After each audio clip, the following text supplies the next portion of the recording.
Raisa Lumbang, who is the corporate secretary on record of Atara Marketing Incorporated.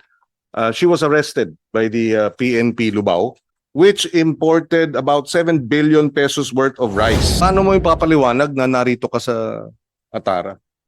Ayan nga po nagtataka nga po ako Mr. Chair, na bigla na lang po ako na meron po akong kumpanya. Tapos yung pang Atara, hindi ko po kilala po yung company na po yun. Matagal ka na nakatira diyan? Opo. Ilang taong ka nang nakatira diyan? Since birth po. Diyan din kayo nagpirmi ng asawa mo nung mag-asawa pa kayo? Opo, yan po yung bahay po namin. For the information of Senator Erwin, we actually have here Raisa Lumbang, who is the corporate secretary on record of Atara Marketing Incorporated. She was arrested by the PNP Lubao in Lubao, Pampanga.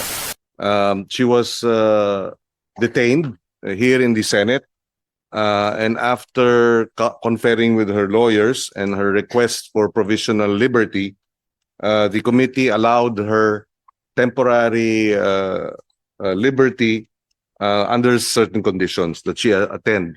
So she is here now, and we will ask her to explain and raise questions regarding her role as corporate secretary of Atara Marketing, which imported about 7 billion pesos worth of rice in 2020, 2024, paying about 1.6 billion pesos worth of taxes.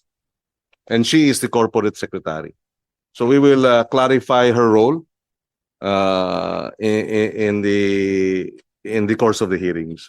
Yes, thank you, Mr. Chair. I would just like to ask, yung po mga warrants of arrest na in-issue dito sa mga individuals that there is no show. Ano na po ang status po nito? Ito po ba ay coordinate na ang ating USAA sa NBI, sa PNP? Kasi po, Mr. Chair, kung ganito, parang binabaliwala yung hearing natin at wala ho tayong masample, mabuti nahuli po itong Raisa na ito. Siguro kailangan hulihin din ho natin. Baka binibiyakalaw siguro, Mr. Chair, biro-biro ito. We're talking of billions of pesos na smuggling. Kailangan ho talagang mahuli itong mga ito at bitbitin ho rito at tanungin natin, ano bang kinakatakot na ayaw nilang humarap sa hearing na ito, Mr. Chair? Raisa. Okay, December, we were able, the OSAA, with the help of the PNP Lubao, was able to arrest Raisa Lumbang.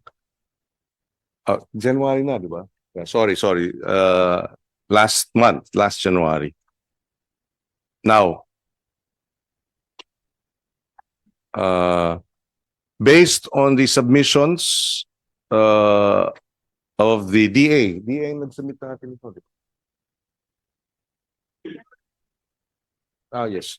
Sorry, based on the information we were able to obtain from the SEC and cross-checking it with the documents that were forwarded to us by the DA BPI, the following companies: Beatus Grain Emporium Corporation, Atara Marketing, Manus Day Resources, and Horizon Free Enterprise. Their addresses, just to refresh our memory: 812 City of Manila, 811 City of Manila, 821 City of Manila. And Beatus was Lubao, Pampanga. However, Beatus has as corporate secretary Mr. Warren Lumbang.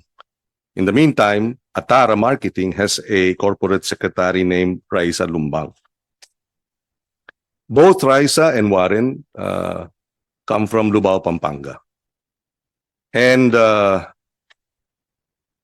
their combined total imports in 2024 and 2025, tama? So Beatus ang nangunang rice importer. Noong 2025, 268,000 metric tons ang inimport na bigas. Nagbayad ng about 1 billion pesos worth of tariffs and taxes and duties. Ang 268 metric tons ng bigas na imported ay ang estimate ay nagkakahalagang mga 8 billion pesos. Noong 2024 naman, ang Atara ay nanguna bilang importer ng bigas, 259,000 metric tons. Nagbayad ng 1.5 billion pesos worth ng mga taripa at buwis. Base sa SEC documents, si Raisa Lumbang ay may parehas na address nga ni Warren Lumbang. At si Raisa Lumbang ang corporate secretary ng Atara. Side 2. Are we going to slide 2 or we ask questions first?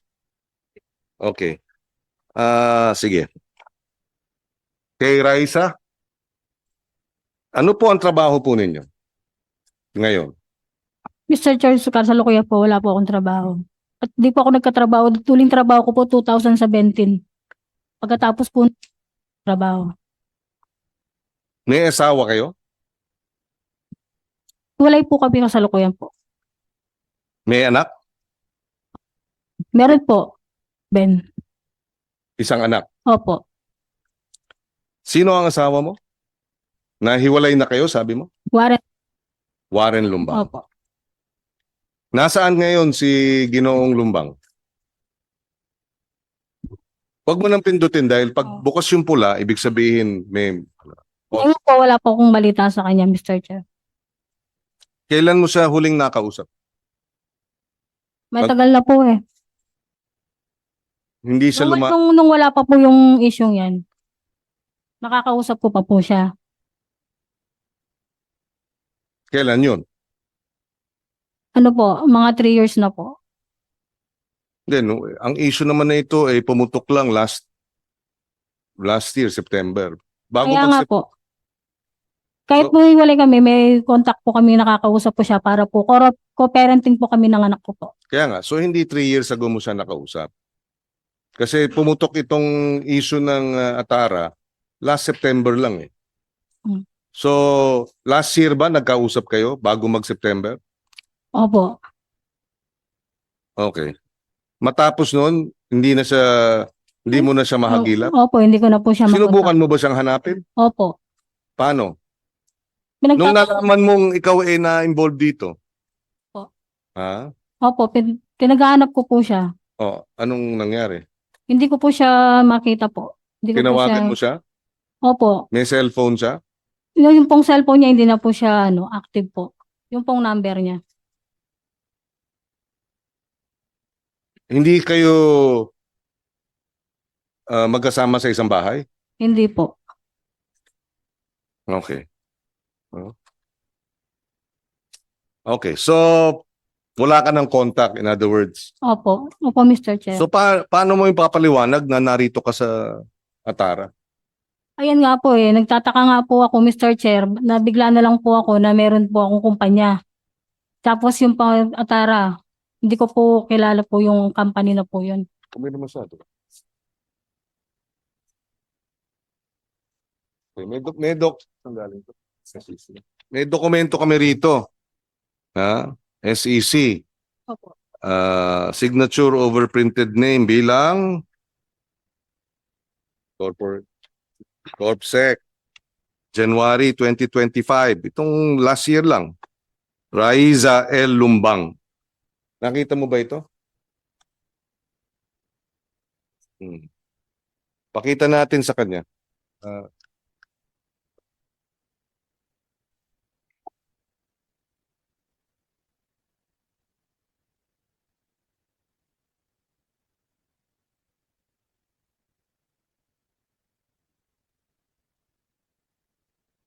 Di ba yan ang signature mo?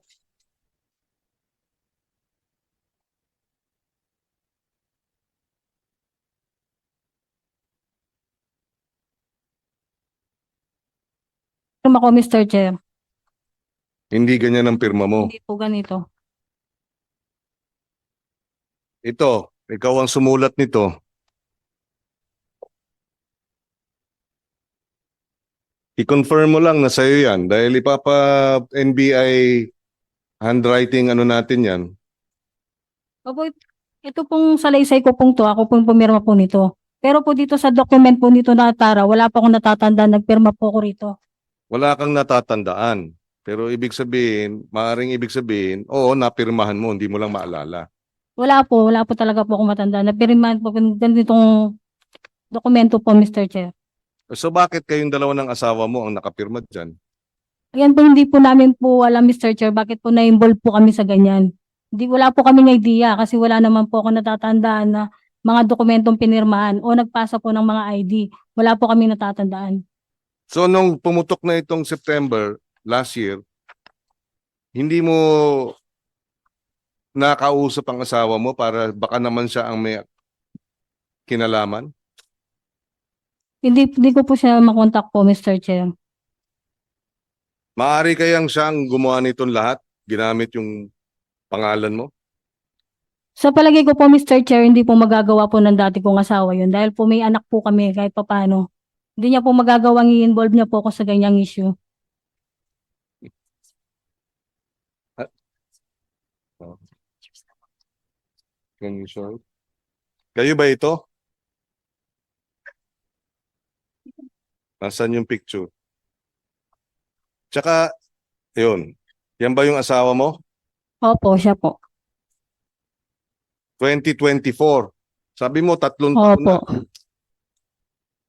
Nung po nagkita po kami nun po, nung nagano po kami nun, nag-get together po, pero hindi po kami laging nagkikita. Tsaka, nakuha namin ito sa Facebook. Saan? Tapos, nung bumalik kami, wala na. Yung iba, natanggal na. Ikaw ba nagtanggal? Hindi po. Hindi mo account ito? Account ni Warren ito? Opo.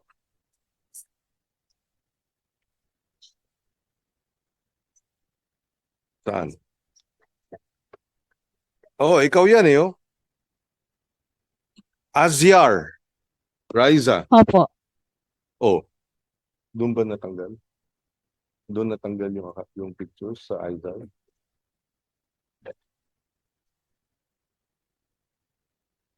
Marami kang accounts? Po. Marami kang accounts? Yan lang po. Raisa Lalik po. Nagsasabi ka ba ng totoo na, na isa lang ang account mo? Kasi maraming account kami nakita na yung picture mo naroon eh. Yan po yung pinakagagamitin ko po yung Raisa Lalik. Marami kang account.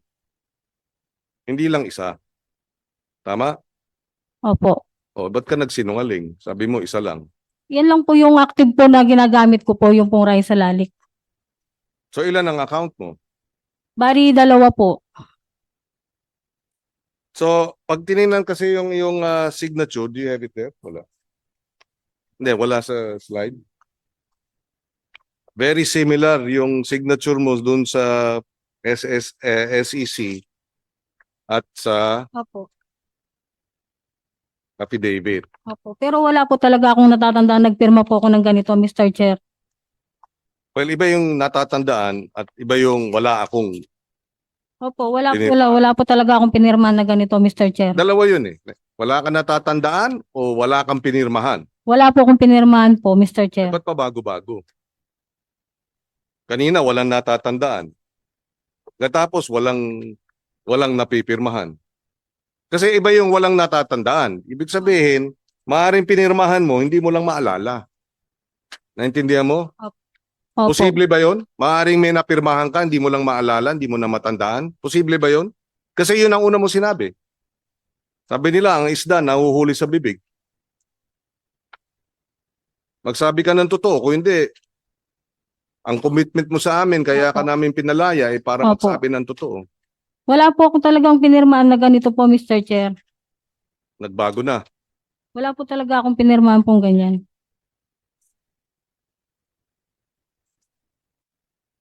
Oh. Oh yes. Nandito ba ang SEC? Yes, sir. Represented by Attorney RJ Bernal. Yes, Attorney Bernal. Hindi ba required mag-submit ng ID pagka corporate secretary ang at nino-notarize itong mga dokumentong ito? Can we ask him to take his oath? Attorney Bernal, let's take your oath first. Diyan na muna.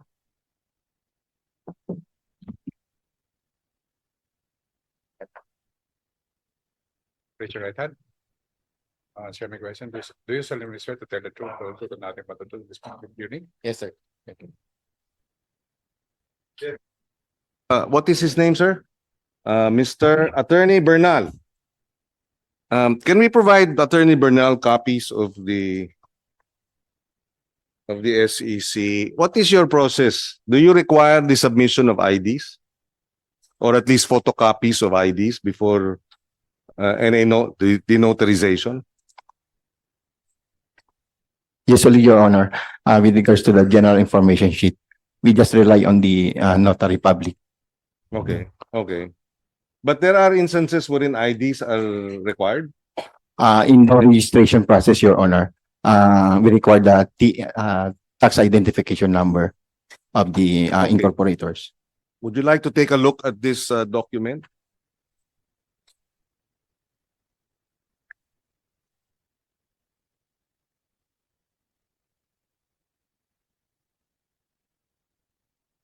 Wala Ah. pa ba ito?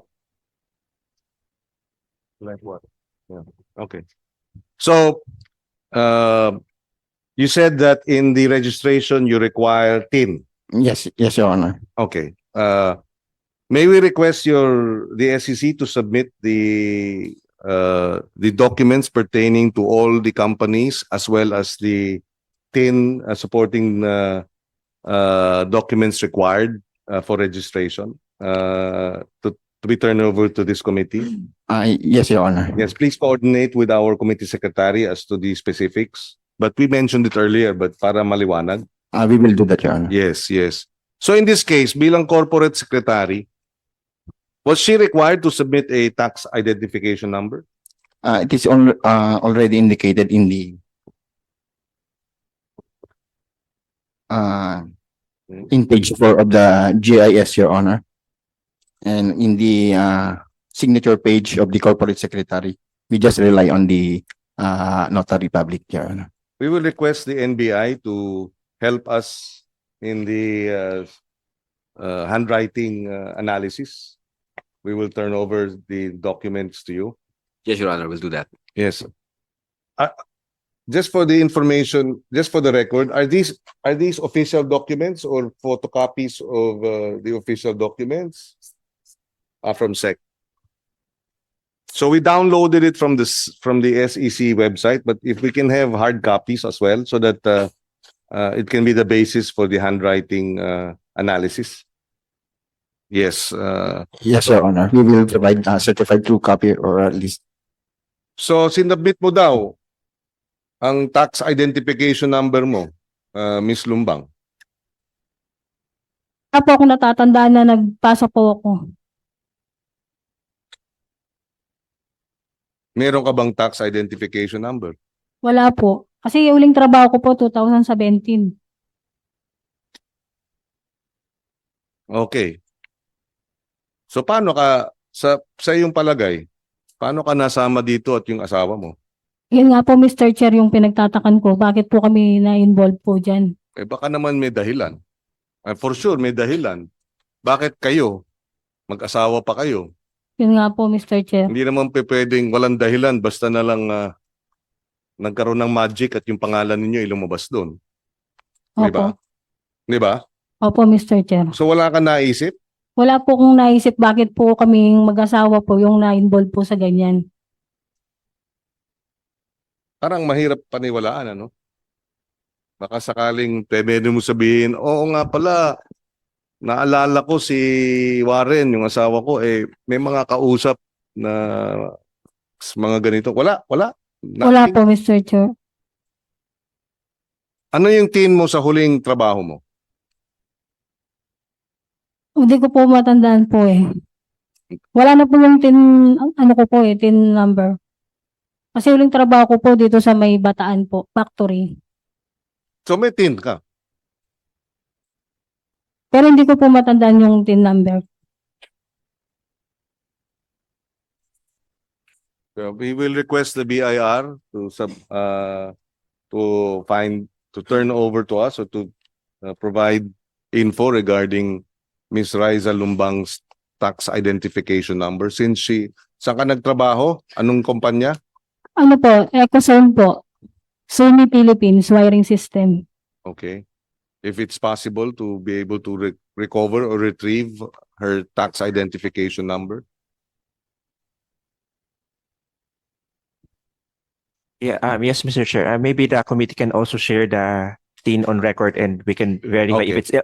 if it's already existing on our records. We'll do that. Thank you. Thank you. So, yung asawa mo pala, Raisa, anong naging trabaho noon? Ang huling trabaho po niya, jeepney driver po. So, jeepney driver siya. Opo. Anong pasada niya? Saan? Guagua dinalupihan po. Guagua, Pampanga.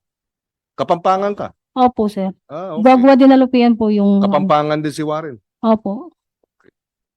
So, Guagua to Bataan. Opo. Kailan siya huling namamasada? Kung Last year naalala po. mo. Okay. Hmm?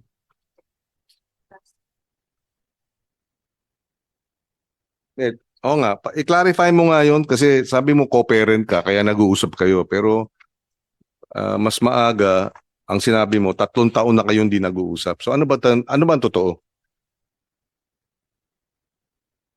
Tsaka meron kang picture ng 2024. So hindi 3 taon yun. Iba-iba yung datos at yung salaysay mo. Opo, Mr. Chair. Oh, so ano nga? Ano yung totoo? Hindi kayo nag-uusap kayo. Huling mag-usap nga po kami nung pong bago po pumutok po yung issue nga pong yan. Tapos po nung pong nagkaano na po yan. Kaya nga, last year. Opo. Hindi 3 years ago. Di ba, malayo yung 3 taon tsaka 1 taon. So ano totoo? 3 taon, 1 taon. Yung po 1 taon po. So anong totoo? Wala kang kinalaman dito? O meron kang kinalaman dito? Wala po. Wala po akong pinalaman dyan, Mr. Chair. So anong totoo? Walang kinalaman yung asawa mo rito o may kinalaman? Wala po. Parehas po kaming walang kinalaman dyan, Mr. Chair. Baka pinoprotektahan mo yung anak mo. Hindi po. I mean, naintindihan ko kung pinoprotektahan mo yung anak mo at ayaw mo madawit yung asawa mo. Hindi Pero, po. Hindi po talaga. kasi iba-iba yung sagot mo eh. Parang may tinatago ka na matagal mo nang hindi nakakausap mo pala. Ngayon, di ko alam, 3 taon ba bago pumutok ito o 3 buwan? Anong totoo? Ngayon lang po. Ano? Last year po. Bago pumutok? Opo. Ayun ang mahirap eh. 3 taon bago pumutok. Eh baka ang totoo last week. Ay, hindi po. Ha? Sagutin mo. Hindi po, Mr. Chair.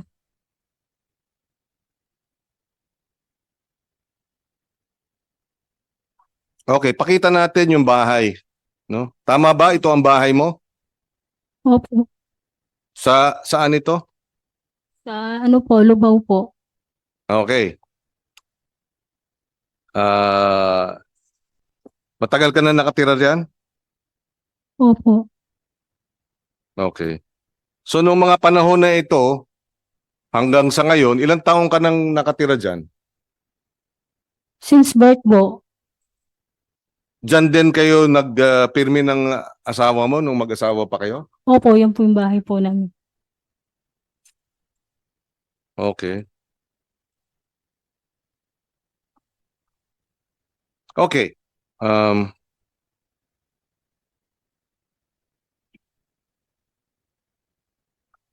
Si Mr. Yao,